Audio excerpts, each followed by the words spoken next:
Olá pessoal, tudo bem com vocês?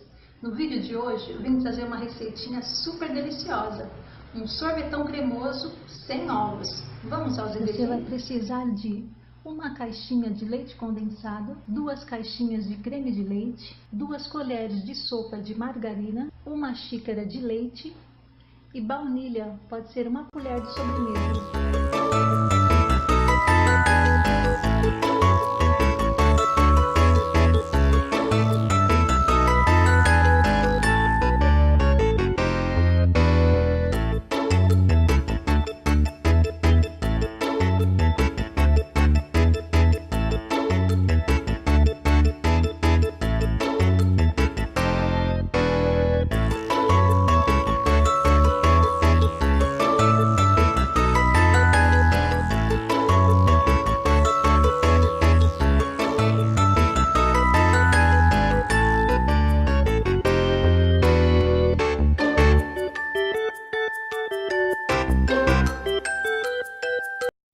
Agora vamos levar ao freezer por 3 horas.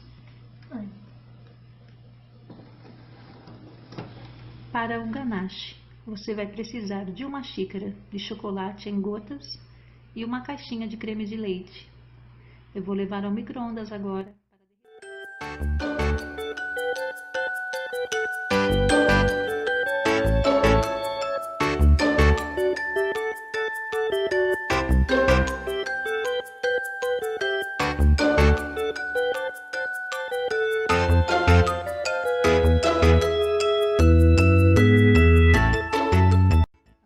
Despejar o ganache sobre o sorvete.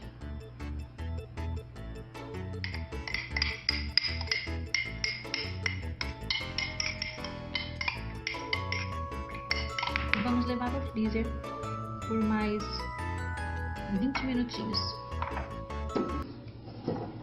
Então, pessoal, esse é o resultado final do nosso sorvetão cremoso sem ovos. E para ficar mais gostoso, eu fiz essa calda com meia xícara de leite, 3 colheres de sopa de açúcar e 3 colheres de sopa de achocolatado. Levei ao fogo por 4 minutos. Olha que delícia! Faça na sua casa, você não vai se arrepender. O vídeo de hoje foi esse. Se você gostou, deixe seu like, compartilhe, se inscreva no canal. Obrigada e até o próximo vídeo.